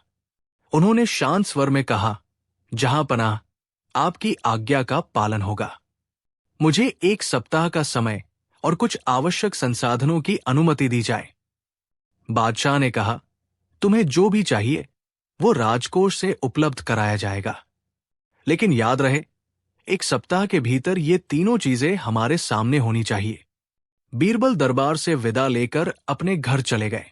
उनके मन में बादशाह की दी हुई चुनौती घूम रही थी। वे जानते थे कि बादशाह ने जानबूझकर ऐसी चीजें मांगी हैं जो शाब्दिक अर्थ में असंभव है। इसका मतलब था कि उन्हें इन चुनौतियों का उत्तर किसी और अधिक चतुर और प्रतीकात्मक तरीके से देना होगा। पहली असंभव चीज, एक मुट्ठी भर अंधेरा। अगले दिन बीरबल ने शहर के एक कुशल कारीगर को बुलवाया। उन्होंने उसे एक छोटा, गहरा और बिना किसी छेद वाला मिट्टी का मटका बनाने का आदेश दिया, जिसका मुंह भी छोटा हो और उस पर एक सटीक ढक्कन लगाया जा सके जो हवा को भी अंदर जाने से रोक दे। कारीगर ने पूछा कि ऐसा मटका किस काम आएगा, पर बीरबल ने बस मुस्कुराकर उसे अपना काम करने को कहा। कुछ ही दिनों में कारीगर ने वैसा ही मटका तैयार कर दिया। बीरबल ने उस मटके को लिया और रात होने का इंतजार किया। जब घोर अंधकार छा गया, चांद भी बादलों में छिपा था, बीरबल उस मटके को लेकर एक ऐसी कोठरी में गए जहां प्रकाश का कोई स्रोत नहीं था। उन्होंने मटके का ढक्कन खोला, उसे कुछ देर खुला रखा ताकि वह स्थान के अंधेरे से भर जाए, या यूं कहें कि उसमें से प्रकाश पूरी तरह निकल जाए, और फिर कसकर ढक्कन बंद कर दिया। उन्होंने मटके को एक काले कपड़े में लपेट लिया और राजमहल की ओर चल पड़े। दूसरी असंभव चीज, बिना जड़ का पेड़। दूसरी चुनौती के लिए बीरबल ने एक चतुर माली की मदद ली। उन्होंने माली से कहा कि वो एक ऐसा गमला तैयार करे जिसका ऊपरी हिस्सा चौड़ा हो और नीचे का हिस्सा बिल्कुल समतल हो, ताकि वो उल्टा भी रखा जा सके। फिर उन्होंने माली से एक छोटा, स्वस्थ पौधा चुना जिसकी जड़ें अभी बहुत गहरी न हों। बीरबल ने पौधे को सावधानी से गमले से निकाला, उसकी जड़ों से मिट्टी झाड़ी और फिर पौधे को उल्टा करके गमले के चौड़े मुंह वाले हिस्से में इस तरह स्थापित किया कि उसकी पत्तियां और तना गमले के अंदर रहें और जड़ें ऊपर की ओर निकली रहें। उन्होंने जड़ों को थोड़ी सी गीली मिट्टी और कपड़े से ढक दिया ताकि वे सूखे नहीं। फिर उन्होंने गमले को सीधा कर दिया। अब बाहर से देखने पर ऐसा लगता था जैसे गमले में बिना जड़ का पेड़ उगा हो, क्योंकि जड़ें दिखाई नहीं दे रही थी और पौधा गमले के अंदर से बाहर की ओर बढ़ता हुआ प्रतीत हो रहा था। तीसरी असंभव चीज, आकाश में बना हुआ घर। तीसरी चुनौती सबसे कठिन थी। आकाश में घर बनाना तो सचमुच असंभव था। बीरबल कई दिनों तक इस पर विचार करते रहे। फिर अचानक उनके दिमाग में एक विचार कौंधा। उन्होंने शहर के सबसे अच्छे चित्रकार को बुलवाया। उन्होंने चित्रकार को एक बड़ा सा कैनवास और बेहतरीन रंग दिए। बीरबल ने चित्रकार से कहा, तुम्हें एक ऐसा चित्र बनाना है जिसमें नीला आकाश हो, सफेद बादल तैर रहे हों और उन बादलों के बीच एक सुंदर सा छोटा सा घर बना हुआ दिखाई दे। घर ऐसा लगना चाहिए जैसे वो आकाश में ही टिका हो। चित्रकार ने बीरबल के निर्देशों के अनुसार एक अद्भुत चित्र बनाया। नीले आकाश की पृष्ठभूमि में रुई जैसे बादलों के बीच एक मनमोहक घर तैरता हुआ प्रतीत हो रहा था। चित्र इतना सजीव था कि एक बारगी देखने पर सचमुच ऐसा लगता था जैसे आकाश में कोई घर बना हो। दरबार में प्रस्तुति। एक सप्ताह का समय पूरा हुआ। बादशाह अकबर का दरबार खचाखच भरा हुआ था। सभी को इस बात का इंतजार था कि बीरबल ने उन 3 असंभव चीजों का क्या किया। कईयों को उम्मीद थी कि बीरबल असफल होंगे। बीरबल नियत समय पर दरबार में उपस्थित हुए। उनके साथ उनके सेवक कुछ ढकी हुई वस्तुएं लेकर आए थे। बादशाह अकबर ने अपनी गद्दी पर विराजमान होकर पूछा, क्यों बीरबल, क्या तुम हमारी मांगी हुई 3 चीजें ले आए हो? बीरबल ने मुस्कुराते हुए कहा, जी आलम पनाह, आपकी आज्ञा का पालन करने का पूरा प्रयास किया है। सबसे पहले बीरबल ने उस मिट्टी के मटके को बादशाह के सामने रखा जो काले कपड़े में लिपटा हुआ था। उन्होंने कपड़ा हटाया और कहा, जहांपनाह, ये लीजिए आपकी पहली मांगी हुई वस्तु, एक मुट्ठी भर अंधेरा। बादशाह ने उत्सुकता से मटके की ओर देखा। बीरबल ने धीरे से मटके का ढक्कन खोला। जैसे ही ढक्कन खुला, मटके के अंदर का गहरा अंधेरा दिखाई दिया, जिसमें कुछ भी नहीं था सिवाय अंधेरे के। बीरबल ने मटके का मुंह बादशाह की ओर करते हुए कहा, देखिए आलम पनाह, यह है शुद्ध अंधेरा जिसे मैंने इस मटके में आपके लिए सहेज कर रखा है। आप चाहें तो इसमें हाथ डालकर एक मुट्ठी निकाल सकते हैं, पर यह अपनी प्रकृति के अनुसार प्रकाश आते ही विलीन हो जाएगा। बादशाह अकबर बीरबल की चतुराई पर मुस्कुराए। वे समझ गए कि बीरबल ने अंधेरे की अमूर्त प्रकृति को कितनी बुद्धिमानी से प्रस्तुत किया है। अंधेरे को लाया नहीं जा सकता, पर अंधेरे से भरा पात्र प्रस्तुत किया जा सकता है। इसके बाद बीरबल ने उस गमले को पेश किया जिसमें उल्टा पौधा लगा हुआ था। गमला भी एक कपड़े से ढका था। कपड़ा हटाने पर सभी ने देखा कि गमले में एक पौधा है, लेकिन उसकी जड़ें कहीं दिखाई नहीं दे रही है। आलम पनाह, बीरबल ने कहा, यह है आपकी दूसरी मांगी हुई वस्तु, बिना जड़ का पेड़। इसकी जड़ें अदृश्य है और ये बिना किसी सहारे के खड़ा है। दरबारियों ने ध्यान से देखा। वास्तव में पौधा ऐसा ही लग रहा था जैसे उसकी कोई जड़ न हो। बीरबल ने समझाया कि कैसे उन्होंने पौधे को उल्टा लगाया है। बादशाह अकबर एक बार फिर बीरबल की बुद्धिमानी से प्रभावित हुए। अंत में बीरबल ने उस बड़े से कैनवास को मंगवाया जो एक पर्दे के पीछे छिपा था। उन्होंने सेवकों को पर्दा हटाने का आदेश दिया। जैसे ही पर्दा हटा, सभी के सामने एक अद्भुत दृश्य उपस्थित हुआ। नीले आकाश और तैरते बादलों के बीच एक खूबसूरत घर का चित्र सभी को मंत्रमुग्ध कर रहा था। और यह है जहांपनाह, आपकी तीसरी और अंतिम मांगी हुई वस्तु, आकाश में बना हुआ घर। बीरबल ने गर्व से कहा, इसे बनाने में कुशल चित्रकार ने अपनी पूरी कला लगा दी है। ये घर सदा आकाश में ही रहेगा, न गिरेगा, न टूटेगा। पूरा दरबार बीरबल की इस प्रस्तुति पर वाह वाह कर उठा। बादशाह अकबर अपनी हंसी रोक नहीं पाए। वे अपनी गद्दी से उठे और बीरबल के पास आकर उनकी पीठ थपथपाई। मान गए बीरबल, मान गए। बादशाह ने प्रसन्नता से कहा, तुमने एक बार फिर साबित कर दिया कि तुम्हारी बुद्धि का कोई सानी नहीं। तुमने न केवल हमारी आज्ञा का पालन किया, बल्कि ये भी दिखा दिया कि असंभव लगने वाली चीजों को भी रचनात्मक सोच और बुद्धिमत्ता से संभव बनाया जा सकता है। बादशाह ने आगे कहा, वास्तव में एक मुट्ठी भर अंधेरा अज्ञानता या रहस्य का प्रतीक हो सकता है जिसे समझना कठिन है। बिना जड़ का पेड़ उस व्यक्ति का प्रतीक है जो बिना किसी सहारे या पृष्ठभूमि के अपनी योग्यता के बल पर खड़ा होता है। और आकाश में बना घर हमारी कल्पनाओं और सपनों का प्रतीक है जो हमें ऊंचा उड़ने की प्रेरणा देते हैं। बीरबल ने विनम्रता से सिर झुकाया। आलम पनाह, ये सब आपकी कृपा और प्रेरणा का ही फल है। उस दिन के बाद बादशाह अकबर ने बीरबल को और भी अधिक सम्मान देना शुरू कर दिया और दरबारियों को भी ये बात अच्छी तरह समझ में आ गई कि बीरबल को चुनौती देना आसान काम नहीं है। उनकी बुद्धिमत्ता की कोई सीमा नहीं थी और वे हर मुश्किल को अपनी सूझबूझ से आसान बना देते थे।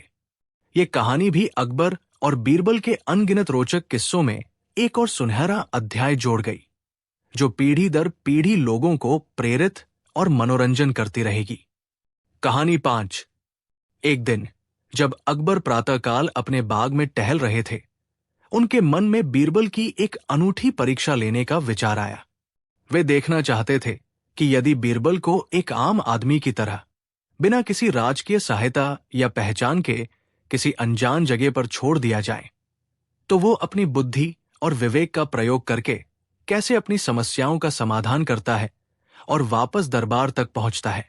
उन्होंने अपने सबसे विश्वास पात्र और गुप्तचर विभाग के प्रमुख मीर आजम को बुलाया।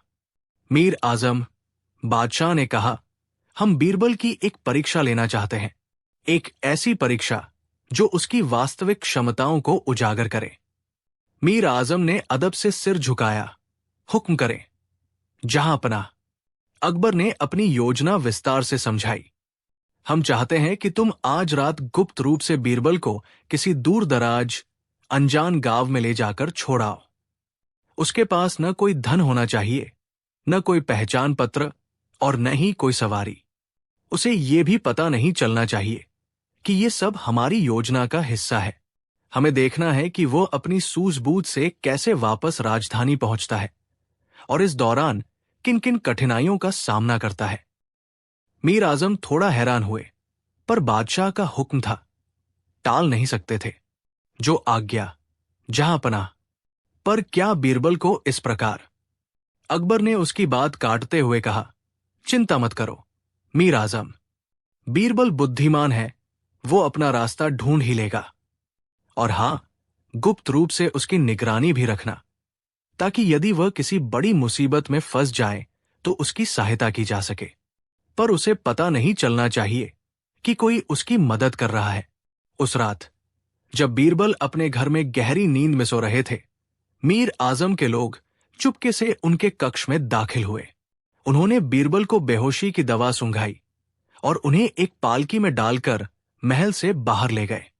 कई घंटों की यात्रा के बाद भोर होने से कुछ पहले वे बीरबल को राजधानी से लगभग 50 कोस दूर एक छोटे से गुमनाम गांव के बाहर एक पेड़ के नीचे लिटाकर चले गए। बीरबल के तन पर साधारण वस्त्र थे और उनकी जेबें खाली थी। जब सूरज की पहली किरणें बीरबल के चेहरे पर पड़ी तो उनकी नींद खुली। उन्होंने आंखें मली और उठकर बैठने की कोशिश की। उनका सिर भारी हो रहा था। उन्होंने चारों ओर देखा। ये कोई जाना पहचाना स्थान नहीं था।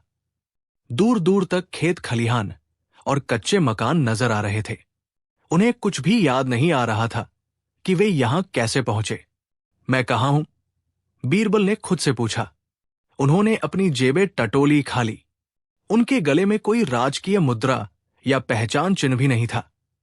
वो समझ गए कि उनके साथ कुछ अजीब हुआ है। क्या किसी ने उनका अपहरण किया या ये कोई और ही माजरा है? बीरबल घबराए नहीं। उन्होंने गहरी सांस ली और स्थिति का जायजा लेना शुरू किया। सबसे पहले उन्हें भूख और प्यास महसूस हुई। उन्होंने आसपास देखा। पास ही एक कुआं नजर आया। वे लड़खड़ाते हुए कुएं तक पहुंचे और पानी पीकर अपनी प्यास बुझाई। अब सवाल था भोजन का। गांव में प्रवेश करते हुए उन्होंने देखा कि लोग अपने अपने कामों में व्यस्त हैं। कुछ किसान खेतों की ओर जा रहे थे, कुछ महिलाएं घरों के काम में लगी थी। बीरबल ने सोचा कि किसी से मदद मांगनी चाहिए। वे एक घर के दरवाजे पर पहुंचे और आवाज लगाई। एक अधेड़ उम्र की महिला बाहर निकली। बीरबल ने विनम्रता से कहा, माताजी, मैं एक मुसाफिर हूं, रास्ता भटक गया हूं। क्या मुझे थोड़ा भोजन और आश्रय मिल सकता है? महिला ने बीरबल को ऊपर से नीचे तक देखा। उनके साधारण वस्त्र और थका हुआ चेहरा देखकर उसे दया आ गई। आओ बेटा, अंदर आओ। जो रूखा सूखा हमारे पास है वो तुम्हें भी खिला देंगे। उस महिला ने बीरबल को बासी रोटी और अचार दिया। बीरबल ने कृतज्ञतापूर्वक भोजन किया। भोजन करते हुए उन्होंने महिला से गांव और आसपास के इलाके के बारे में जानकारी हासिल करने की कोशिश की। उन्हें पता चला कि ये गांव रामपुर है और राजधानी यहां से बहुत दूर है। भोजन के बाद बीरबल ने महिला का धन्यवाद किया और आगे की यात्रा के लिए निकल पड़े। अब उनके सामने सबसे बड़ी चुनौती थी राजधानी तक पहुंचना, वो भी बिना किसी पैसे या साधन के। उन्होंने निश्चय किया कि वे किसी काम की तलाश करेंगे ताकि कुछ पैसे कमा सकें और अपनी यात्रा जारी रख सकें। वे गांव के मुखिया के पास पहुंचे और उनसे कोई काम दिलाने का अनुरोध किया। मुखिया ने उन्हें देखा और पूछा, तुम क्या काम कर सकते हो? भाई, बीरबल ने सोचा, मैं दरबार में सलाहकार हूं, यहां खेतों में क्या काम करूंगा? पर उन्होंने हिम्मत नहीं हारी। मुखिया जी, मैं पढ़ा लिखा हूं, हिसाब किताब कर सकता हूं, पत्र लिख सकता हूं। यदि आपके गांव में किसी को ऐसे काम की आवश्यकता हो तो मैं सहर्ष करूंगा। मुखिया को उस समय ऐसे किसी काम की आवश्यकता नहीं थी। बीरबल निराश नहीं हुए। उन्होंने गांव में घूम घूम कर लोगों से पूछा। किसी ने उन्हें घास काटने का काम दिया तो किसी ने पशुओं को चराने का। बीरबल ने हर काम पूरी लगन और ईमानदारी से किया, हालांकि उन्हें इन कामों का कोई अनुभव नहीं था। दिन भर की मेहनत के बाद उन्हें थोड़े से पैसे और रात बिताने के लिए एक झोपड़ी में जगह मिल गई। अगले दिन बीरबल ने अपनी यात्रा फिर शुरू की। वे पैदल ही राजधानी की ओर चल पड़े। रास्ते में उन्हें कई तरह के अनुभव हुए। कभी उन्हें अच्छे लोग मिले जिन्होंने उनकी मदद की, तो कभी उन्हें धूर्तों का भी सामना करना पड़ा। एक बार वे एक सराय में ठहरे। वहां उनकी मुलाकात एक व्यापारी से हुई जो अपना माल बेचने शहर जा रहा था। बीरबल ने अपनी वाक्पटुता और बुद्धिमानी से व्यापारी को प्रभावित किया। व्यापारी को हिसाब किताब में कुछ परेशानी हो रही थी। बीरबल ने चुटकियों में उसकी समस्या हल कर दी। व्यापारी इतना प्रसन्न हुआ कि उसने बीरबल को अपने साथ अपनी बैलगाड़ी में शहर तक ले जाने का प्रस्ताव रखा और रास्ते का भोजन पानी भी दिया। रास्ते में व्यापारी ने बीरबल से उनके बारे में पूछा। बीरबल ने अपनी असली पहचान छिपाए रखी और खुद को एक साधारण मुंशी बताया जो काम की तलाश में शहर जा रहा है। एक और घटना में बीरबल एक छोटे से कस्बे से गुजर रहे थे। वहां उन्होंने देखा कि दो भाई जमीन के एक टुकड़े के लिए बुरी तरह झगड़ रहे हैं। मामला पंचायत तक पहुंच चुका था, पर कोई समाधान नहीं निकल पा रहा था। बीरबल ने दोनों भाइयों की बातें ध्यान से सुनी और फिर एक ऐसा न्यायपूर्ण और बुद्धिमत्तापूर्ण समाधान सुझाया जिससे दोनों भाई संतुष्ट हो गए और उनका वर्षों पुराना विवाद समाप्त हो गया। कस्बे के लोगों ने बीरबल की बुद्धिमत्ता की बहुत प्रशंसा की और उन्हें भोजन और आश्रय प्रदान किया। इस प्रकार विभिन्न अनुभवों से गुजरते हुए, कठिनाइयों का सामना करते हुए और अपनी बुद्धि का प्रयोग करते हुए बीरबल धीरे धीरे राजधानी के करीब पहुंच रहे थे। मीर आजम के गुप्तचर हर समय उन पर नजर रखे हुए थे और बादशाह को पल पल की खबर दे रहे थे। अकबर ये सब सुनकर मन ही मन मुस्कुरा रहे थे। उन्हें बीरबल पर गर्व हो रहा था। लगभग एक सप्ताह बाद बीरबल थकेहारे, मैले कुचैले कपड़ों में राजधानी के फाटक पर पहुंचे। उनके पैरों में छाले पड़ चुके थे और चेहरे पर थकान साफ झलक रही थी। उन्होंने पहरेदारों से कहा कि वे बादशाह अकबर से मिलना चाहते हैं। पहरेदारों ने उन्हें ऊपर से नीचे तक देखा। एक भिखारी जैसे दिखने वाले आदमी को वे बादशाह से कैसे मिलवा सकते थे? उन्होंने बीरबल को डांटकर भगाना चाहा। बीरबल ने शांत स्वर में कहा, कृपया आप बादशाह सलामत को केवल इतना सूचित कर दें कि उनका एक पुराना सेवक जो रामपुर गांव से आया है उनसे मिलना चाहता है। पहरेदार मानने को तैयार नहीं थे। तभी मीर आजम, जो बादशाह के निर्देशानुसार वहीं मौजूद थे, आगे आए। उन्होंने पहरेदारों को बीरबल को अंदर ले जाने का आदेश दिया। जब बीरबल मैले कुचैले कपड़ों में दरबार में पहुंचे तो सभी दरबारी उन्हें देखकर हैरान रह गए। बादशाह अकबर अपने सिंहासन पर विराजमान थे और उनके चेहरे पर एक रहस्यमयी मुस्कान थी। बीरबल ने आगे बढ़कर बादशाह को सलाम किया। आलम पनाह, आपका ये सेवक रामपुर से आपकी सेवा में उपस्थित है। अकबर अपनी हंसी नहीं रोक पाए। आओ बीरबल, आओ, हम तुम्हारा ही इंतजार कर रहे थे। सुनाओ, तुम्हारी ये यात्रा कैसी रही? बीरबल समझ गए कि ये सब बादशाह की ही कोई लीला थी। उन्होंने मुस्कुराते हुए कहा, जहांपनाह, यात्रा अत्यंत शिक्षाप्रद रही। आपके इस सेवक ने जीवन के कुछ ऐसे पहलुओं का अनुभव किया जो महलों की चारदीवारी में रहकर कभी नहीं सीख पाता। फिर बीरबल ने अपनी पूरी यात्रा का वृत्तांत सुनाया। कैसे उन्हें भूखे प्यासे रहना पड़ा, कैसे उन्होंने छोटे मोटे काम करके पैसे कमाए, कैसे उन्होंने लोगों की समस्याओं का समाधान किया और कैसे उन्हें विभिन्न प्रकार के लोगों से मिलने का अवसर मिला। पूरा दरबार मंत्रमुग्ध होकर बीरबल की कहानी सुन रहा था। जलालुद्दीन खान और उनके साथी दरबारी, जो बीरबल की इस हालत पर मन ही मन खुश हो रहे थे, अब शर्मिंदा महसूस कर रहे थे। जब बीरबल ने अपनी बात समाप्त की तो अकबर अपने सिंहासन से उठे और आगे बढ़कर बीरबल को गले लगा लिया। बीरबल, तुमने एक बार फिर साबित कर दिया कि तुम केवल बुद्धिमान ही नहीं बल्कि एक सच्चे कर्मयोगी भी हो। तुमने हर परिस्थिति में धैर्य, साहस और विवेक का परिचय दिया। हमें तुम पर गर्व है। अकबर ने मीर आजम की ओर देखा और कहा, मीर आजम, बीरबल ने हमारी परीक्षा सफलतापूर्वक उत्तीर्ण की है। इन्हें तुरंत शाही हमाम में ले जाया जाए और इनके लिए उत्तम वस्त्रों और भोजन का प्रबंध किया जाए।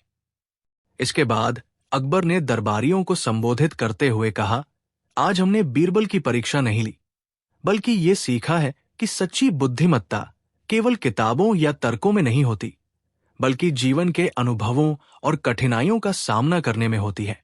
बीरबल ने यह सिद्ध कर दिया है कि वो न केवल एक कुशल सलाहकार है, बल्कि एक ऐसा व्यक्ति भी है जो किसी भी परिस्थिति में अपना मार्ग प्रशस्त कर सकता है। उस दिन के बाद अकबर का बीरबल पर विश्वास और भी गहरा हो गया और बीरबल ने भी इस अनुभव से बहुत कुछ सीखा। उन्होंने जाना कि आम आदमी का जीवन कितना कठिन होता है और अपनी बुद्धि और विवेक का सही उपयोग करके किसी भी चुनौती का सामना किया जा सकता है। ये परीक्षा न केवल बीरबल के लिए बल्कि स्वयं बादशाह अकबर और पूरे दरबार के लिए एक महत्वपूर्ण सबक साबित हुई। कहानी 6। एक दिन दरबार में किसी दार्शनिक विषय पर गंभीर चर्चा चल रही थी। बुद्धि और ज्ञान के विभिन्न पहलुओं पर विचार विमर्श हो रहा था।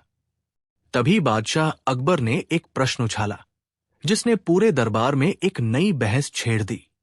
बीरबल, बादशाह ने अपनी भारी आवाज में कहा, हम ये जानना चाहते हैं कि हमारे इस विशाल साम्राज्य में, या यूं कहो कि इस पूरी दुनिया में, सबसे अक्लमंद व्यक्ति कौन है और अक्लमंदी का असल पैमाना क्या है। दरबार में क्षण भर के लिए सन्नाटा छा गया। कुछ दरबारी अपनी अपनी गर्दन खुजलाने लगे, कुछ एक दूसरे का मुंह ताकने लगे। ये प्रश्न जितना सरल प्रतीत होता था, उसका उत्तर उतना ही कठिन था। एक वयोवृद्ध मंत्री ने हिम्मत करके कहा, आलमपना, मेरे विचार से सबसे अक्लमंद वह है जिसके पास सबसे अधिक ज्ञान हो, जिसने अनेकों शास्त्र पढ़े हों। एक अन्य धनी व्यापारी दरबारी बोला, नहीं जहांपनाह, अक्लमंद तो वह है जो अपने व्यापार को चतुराई से बढ़ाकर अपार संपत्ति अर्जित कर ले। सेनापति ने अपनी तलवार पर हाथ फेरते हुए कहा, हुजूर, असली अक्लमंदी तो युद्ध कौशल और रणनीति में है, जिससे दुश्मन को परास्त किया जा सके। इसी तरह हर कोई अपनी अपनी समझ और अनुभव के अनुसार अक्लमंदी की परिभाषा गढ़ने लगा। बादशाह अकबर मुस्कुराते हुए सबकी बातें सुन रहे थे, पर उनकी नजरें बीरबल को तलाश रही थी, जो हमेशा की तरह शांत और गंभीर मुद्रा में खड़े थे, जैसे किसी गहरे चिंतन में डूबे हों। और तुम्हारी क्या राय है, बीरबल? अकबर ने अंत पूछा। तुम्हारे अनुसार अक्लमंद कौन है? बीरबल ने अदब से सिर झुकाया। आलमपनाह, मेरी तुच्छ बुद्धि के अनुसार अक्लमंदी न तो केवल किताबी ज्ञान में है, न केवल धन कमाने की कला में, और न ही केवल शस्त्रों के संचालन में। ये सभी गुण महत्वपूर्ण हैं, परंतु सच्ची अक्लमंदी इनसे कहीं गहरी और व्यापक है। तो फिर क्या है सच्ची अक्लमंदी, बीरबल? और कैसे पहचाना जाए उस सबसे अक्लमंद व्यक्ति को? बादशाह ने उत्सुकता से पूछा। बीरबल ने एक क्षण सोचा, फिर बोले, जहांपनाह, अक्लमंद वह है जो अपने विवेक का सही समय पर, सही तरीके से और सही उद्देश्य के लिए उपयोग करे। वो जो परिस्थितियों को समझकर दूरदर्शिता के साथ निर्णय ले और कम से कम संसाधनों में भी सर्वोत्तम परिणाम प्राप्त कर सके। अक्लमंदी केवल ज्ञान अर्जित करना नहीं, बल्कि उस ज्ञान को व्यावहारिक जीवन में उतारना है। बात तो तुम्हारी पते की है, बीरबल, अकबर ने कहा, परंतु ऐसे व्यक्ति को ढूंढना तो भूसे के ढेर में सुई ढूंढने जैसा होगा। क्या तुम कोई ऐसी परीक्षा या तरीका बता सकते हो जिससे हम ये जान सके कि वास्तव में अक्लमंद कौन है?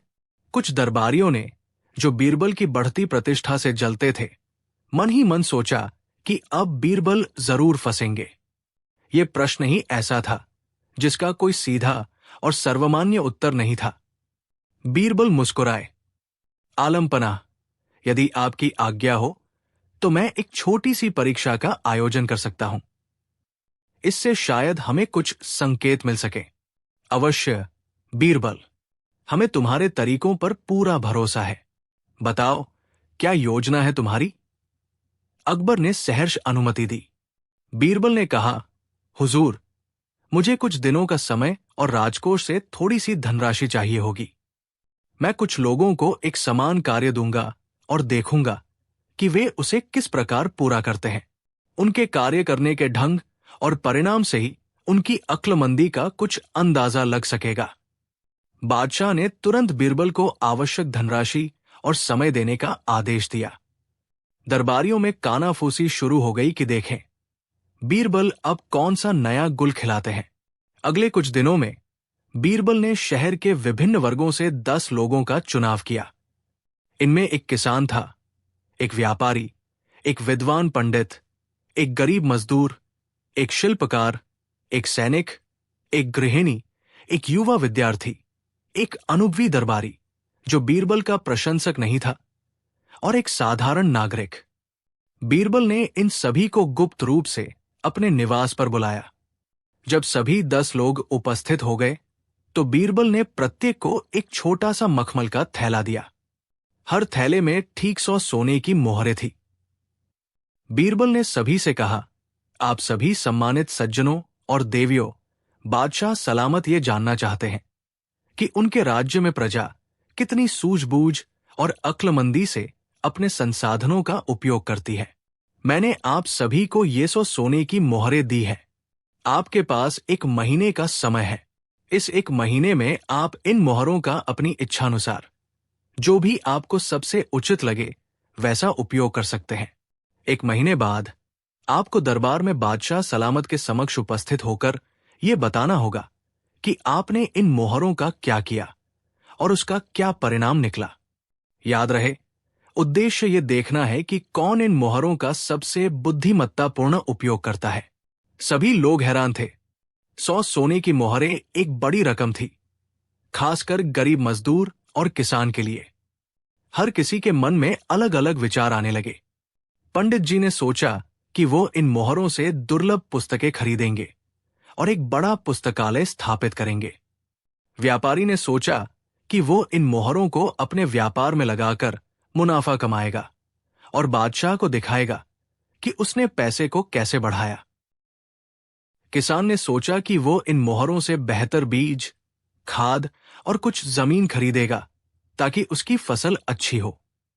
गरीब मजदूर पहले तो घबरा गया, फिर उसने सोचा कि वो इन पैसों से अपने परिवार के लिए कुछ अच्छे कपड़े और भोजन खरीदेगा और बाकी बचाकर रखेगा।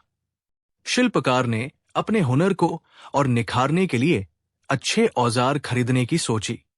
सैनिक ने सोचा कि वो कुछ अच्छे हथियार खरीदेगा या अपने साथियों के लिए एक दावत का आयोजन करेगा। गृहिणी ने सोचा कि वो घर की मरम्मत करवाएगी और बच्चों की शिक्षा के लिए कुछ व्यवस्था करेगी। विद्यार्थी ने उच्च शिक्षा के लिए शहर से बाहर जाने का मन बनाया। वो दरबारी, जो बीरबल को नीचा दिखाना चाहता था, उसने सोचा कि वो इन मोहरों को ऐसी जगह खर्च करेगा जिससे बादशाह उससे प्रसन्न हो। शायद कोई कीमती तोहफा खरीदकर उन्हें भेंट करेगा। साधारण नागरिक कुछ देर सोचता रहा, फिर उसने मन में कुछ तय किया। सभी लोग बीरबल का धन्यवाद करके अपने अपने घर लौट गए और अपनी अपनी योजनाओं को क्रियान्वित करने में लग गए। बीरबल ने अपने कुछ गुप्तचरों को उन पर नजर रखने के लिए नियुक्त कर दिया, ताकि वे ये जान सके कि कौन क्या कर रहा है, परंतु किसी के कार्य में हस्तक्षेप न करें। एक महीना पलक झपकते ही बीत गया। नियत दिन पर बादशाह अकबर का दरबार फिर से सजा। वे 10 लोग, जिन्हें बीरबल ने मोहरें दी थी, दरबार में उपस्थित थे। उनके चेहरों पर उत्सुकता, घबराहट और आत्मविश्वास के मिले जुले भाव थे। बीरबल भी शांत भाव से एक ओर खड़े थे। बादशाह अकबर ने कार्यवाही शुरू करने का आदेश दिया। बीरबल ने सबसे पहले उस दरबारी को बुलाया जो उनका आलोचक था। बताइए मंत्री जी, बीरबल ने कहा, आपने 900 सोने की मोहरों का क्या किया? मंत्री जी गर्व से आगे बढ़े और एक कीमती जवाहरात जड़ा खंजर बादशाह के सामने पेश करते हुए बोले, आलमपना, मैंने उन मोहरों से ये नायाब खंजर खरीदा है जो केवल आपके योग्य है। ये आपकी शान में और इजाफा करेगा। अकबर ने खंजर देखा। वो वाकई खूबसूरत था। उन्होंने मंत्री की प्रशंसा की, पर उनके चेहरे पर कोई विशेष भाव नहीं उभरा। इसके बाद पंडित जी की बारी आई। उन्होंने बताया, जहांपनाह, मैंने उन मोहरों से अनेक दुर्लभ पांडुलिपियां और पुस्तकें खरीदी और एक छोटा सा पुस्तकालय आरंभ किया है, जहां ज्ञान के प्यासे आकर अपनी जिज्ञासा शांत कर सकते हैं। अकबर ने कहा, बहुत खूब पंडित जी, ज्ञान का प्रसार एक उत्तम कार्य है। फिर व्यापारी आगे आया। उसने अपने बही खाते दिखाते हुए कहा, हुजूर, मैंने 900 मोहरों को अपने व्यापार में लगाया और अपनी सूझबूझ से एक महीने में उन्हें 200 मोहरों में बदल दिया।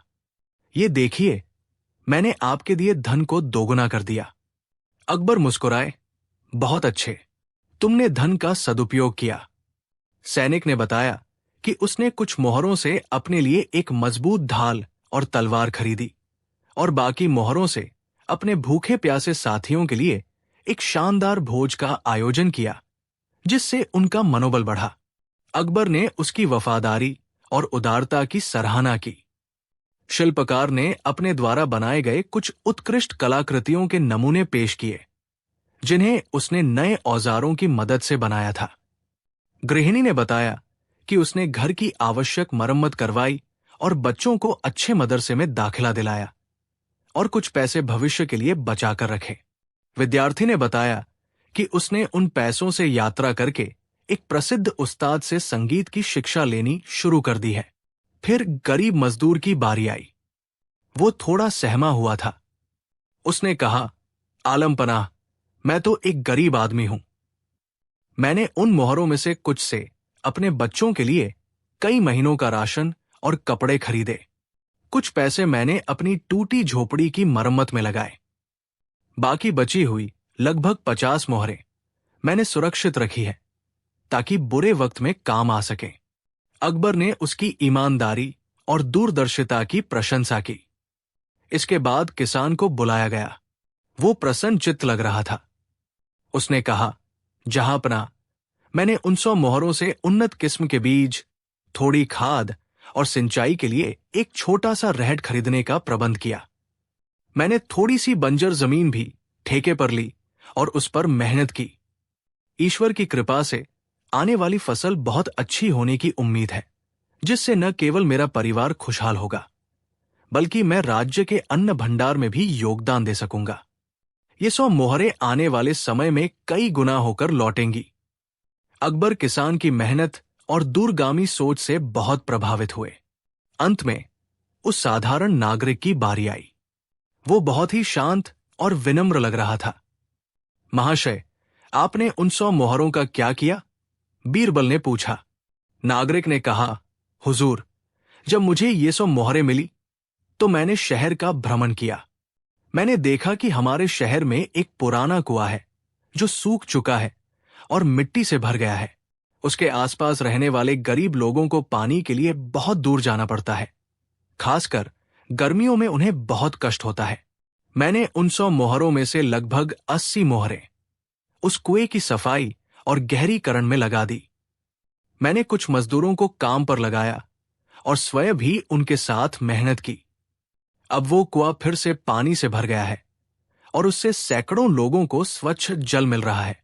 बाकी बची 20 मोहरों से मैंने उस कुएं के पास कुछ पेड़ लगवा दिए हैं ताकि भविष्य में राहगीरों को छाया मिल सके। ये सुनकर पूरे दरबार में एक गहरा सन्नाटा छा गया। बादशाह अकबर के चेहरे पर एक अद्भुत संतोष का भाव था। वे अपनी गद्दी से उठ खड़े हुए। उन्होंने उस साधारण नागरिक की ओर देखते हुए कहा, महाशय, आपने जो किया है वो वास्तव में प्रशंसनीय है।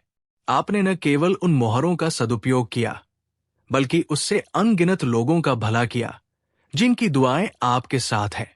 फिर अकबर बीरबल की ओर मुड़े।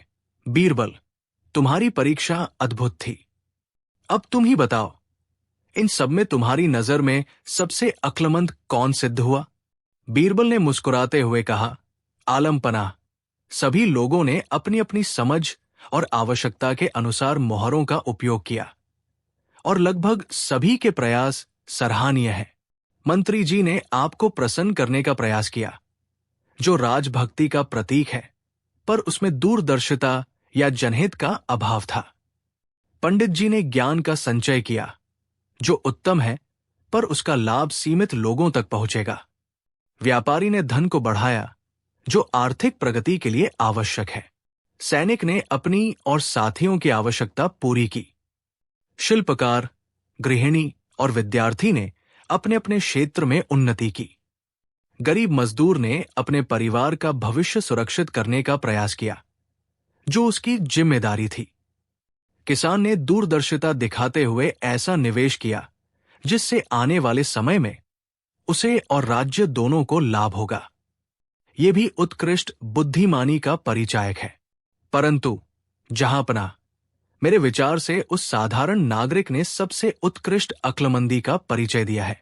उसने न केवल अपने लिए कुछ नहीं मांगा, बल्कि उन मोहरों का उपयोग एक ऐसे कार्य में किया जिससे पूरे समुदाय का, विशेषकर जरूरतमंदों का दीर्घकालिक कल्याण सुनिश्चित हुआ।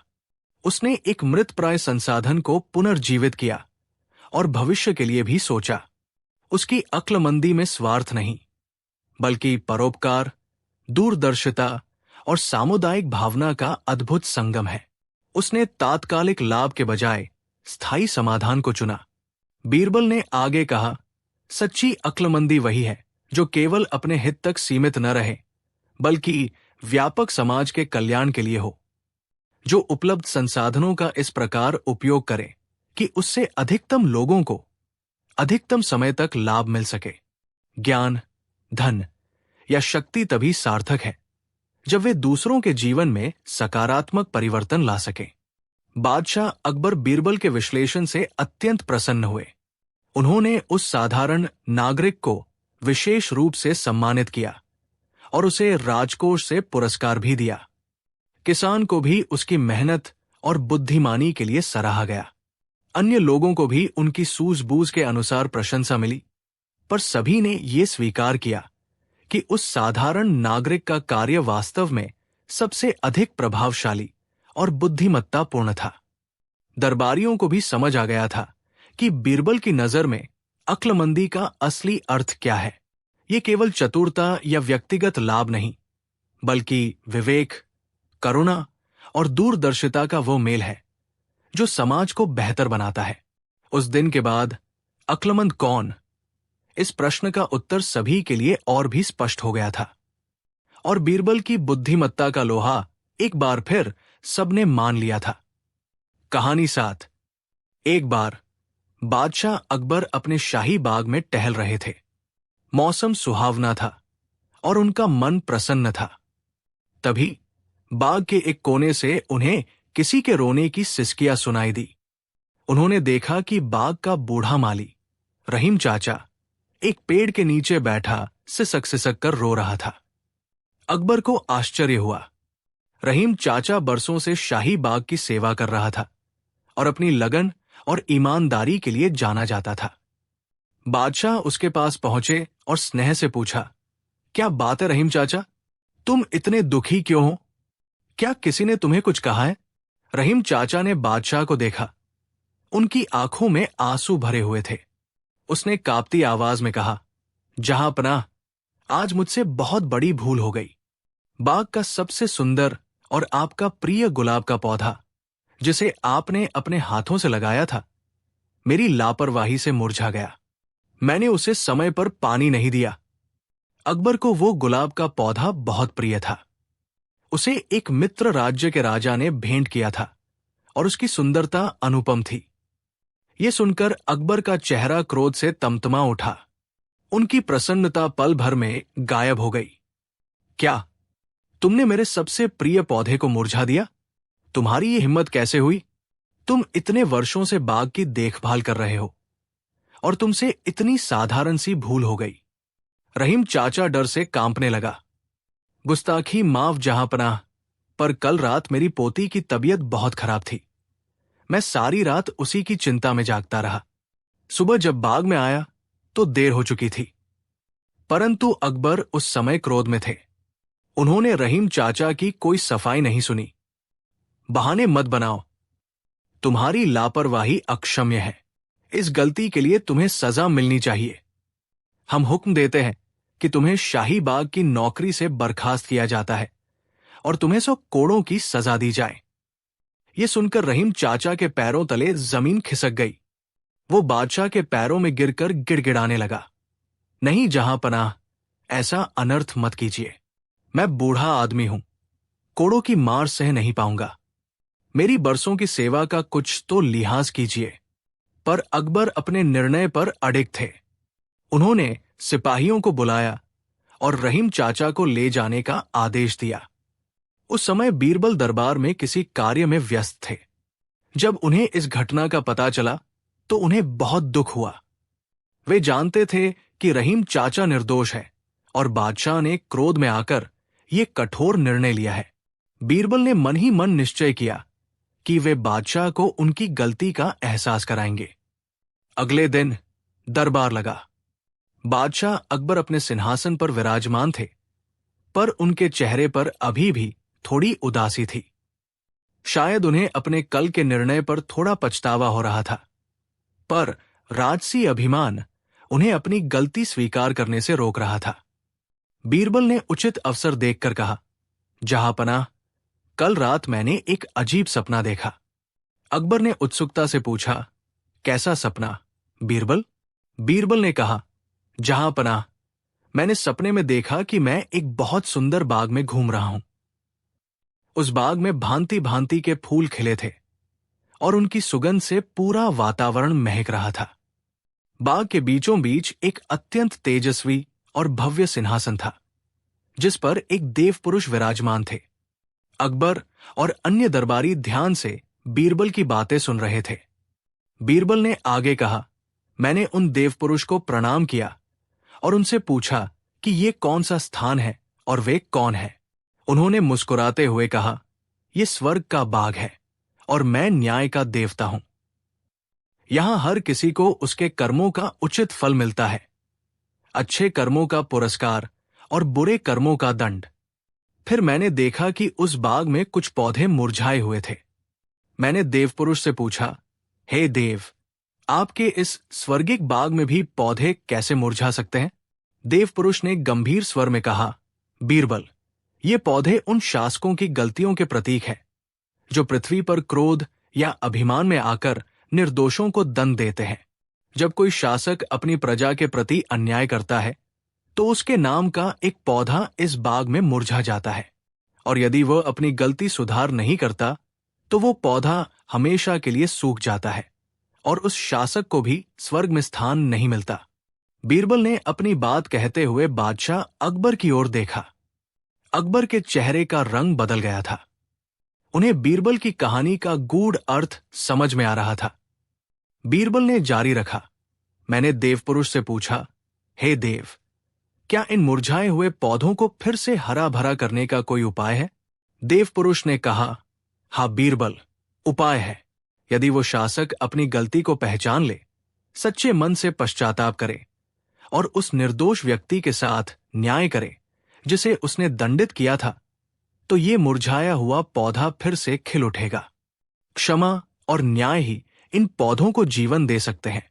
कहानी समाप्त करके बीरबल चुप हो गए। पूरे दरबार में सन्नाटा छा गया। बादशाह अकबर गहरी सोच में डूब गए थे। बीरबल के सपने की कहानी ने उनके अंतर्मन को झकझोर दिया था। उन्हें रहीम चाचा का मुरझाया हुआ चेहरा, उसकी गिड़गिड़ाहट और अपना कठोर निर्णय याद आ रहा था। उन्हें अपनी गलती का एहसास हो रहा था। कुछ देर की खामोशी के बाद अकबर ने भारी आवाज में कहा, बीरबल, तुम्हारा सपना बहुत गहरा अर्थ रखता है। उन्होंने अपने एक सेवक को बुलाया और आदेश दिया, फौरन रहीम चाचा को दरबार में पेश किया जाए। थोड़ी देर में सिपाही रहीम चाचा को लेकर दरबार में उपस्थित हुए। रहीम चाचा डरे हुए थे। उन्हें लगा कि आज उन्हें कोड़ों की सजा दी जाएगी। परंतु अकबर अपने सिंहासन से उठे और रहीम चाचा के पास गए। उन्होंने रहीम चाचा का हाथ पकड़कर कहा, रहीम चाचा, कल हमने क्रोध में आकर तुम्हारे साथ बहुत अन्याय किया। हमने तुम्हारी बात नहीं सुनी और तुम्हें कठोर दंड सुना दिया। हमें अपनी गलती का एहसास हो गया है। हम तुमसे माफी मांगते हैं। ये देखकर पूरा दरबार स्तब्ध रह गया। बादशाह अकबर शहंशाहेंद एक साधारण माली से माफी मांग रहे थे। रहीम चाचा की आंखों से आंसू बहने लगे, पर इस बार ये खुशी के आंसू थे। अकबर ने कहा, रहीम चाचा, तुम्हें नौकरी से बर्खास्त करने का हमारा आदेश वापस लिया जाता है। तुम पहले की तरह ही शाही बाग की देखभाल करोगे, और जहां तक उस मुरझाए हुए गुलाब के पौधे की बात है, तो हम स्वयं तुम्हारे साथ चलकर उसे फिर से हरा भरा करने का प्रयास करेंगे। पौधे तो फिर उग सकते हैं, पर किसी का दिल टूट जाए तो उसे जोड़ना मुश्किल होता है। इसके बाद अकबर ने बीरबल की ओर देखा और कहा, बीरबल, तुमने आज हमारी आंखें खोल दी।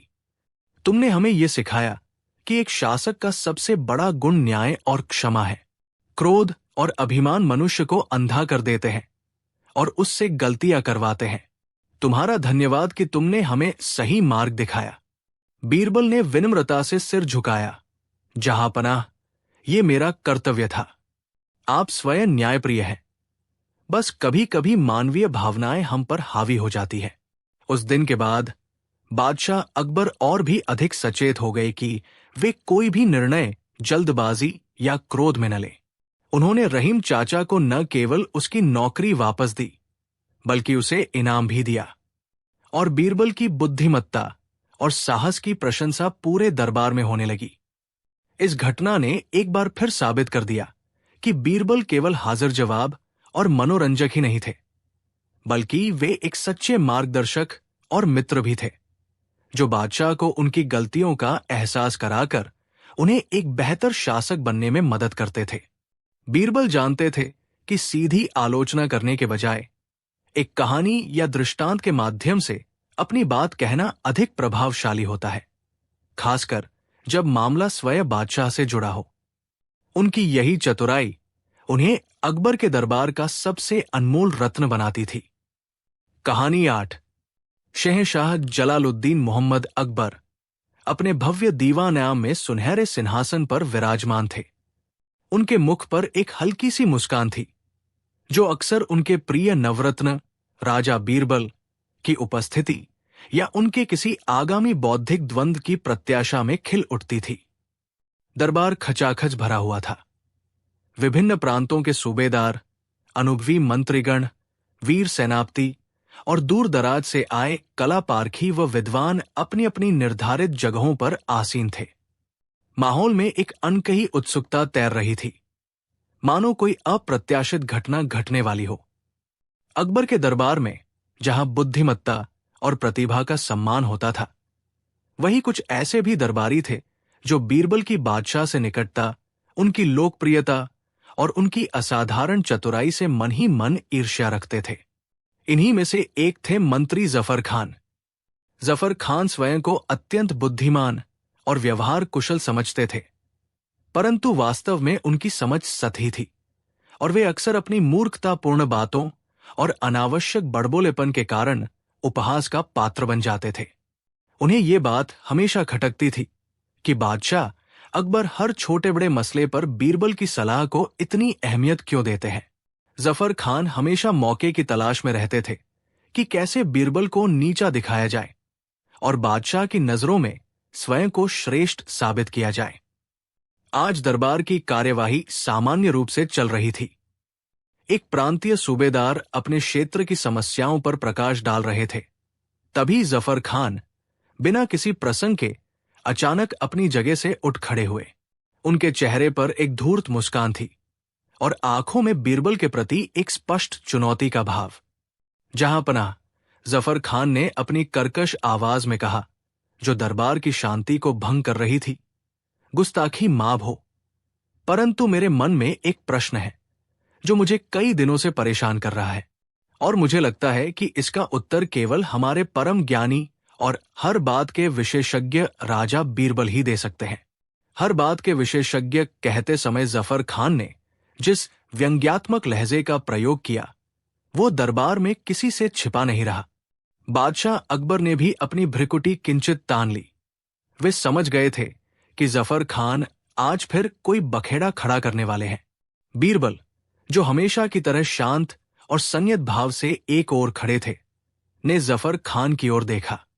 उनके चेहरे पर कोई विशेष प्रतिक्रिया नहीं थी, सिवाय एक हल्की सी, लगभग अदृश्य मुस्कान के, जो ये दर्शा रही थी कि वे इस चुनौती के लिए तैयार हैं। बादशाह अकबर ने कहा, पूछो जफर खान, क्या प्रश्न है तुम्हारा? और हम भी देखें कि बीरबल उसका क्या उत्तर देते हैं। जफर खान ने अपनी छाती चौड़ी करते हुए, मानो वे कोई बहुत ही गूढ़ और मौलिक प्रश्न पूछने जा रहे हों, कहा, राजा बीरबल, आप तो बड़े बुद्धिमान और अनुभवी हैं। क्या आप बता सकते हैं कि पुरुषों की दाढ़ी पहले उगती है या मूंछें? ये प्रश्न सुनते ही दरबार में एक अजीब सी खामोशी छा गई। ये कैसा बचकाना और निरर्थक प्रश्न था। कुछ दरबारी दबी जबान में हंसने लगे, तो कुछ जफर खान की इस मूर्खता पर सिर पीटने को हुए। ये स्पष्ट था कि जफर खान ने ये प्रश्न केवल बीरबल को उलझाने और उनका मजाक उड़ाने के लिए पूछा था। उन्हें लगा था कि ऐसे बेतुके सवाल का बीरबल के पास कोई संतोषजनक जवाब नहीं होगा और वे निरुत्तर हो जाएंगे, जिससे उनकी खिल्ली उड़ेगी। बादशाह अकबर भी जफर खान की इस हरकत पर कुछ नाराज हुए, परंतु वे बीरबल की प्रतिक्रिया देखने के लिए उत्सुक थे। बीरबल ने एक क्षण के लिए जफर खान को देखा, फिर अपनी नजरें झुका ली, मानो वे किसी गहरे सोच में डूब गए हों। जफर खान मन ही मन प्रसन्न हो रहे थे। उन्हें लगा कि उनकी चाल कामयाब हो गई और बीरबल के पास कोई जवाब नहीं है। कुछ क्षणों की नाटकीय खामोशी के बाद बीरबल ने अपना सिर उठाया। उनके चेहरे पर अब वही चिरपरिचित शरारती मुस्कान थी।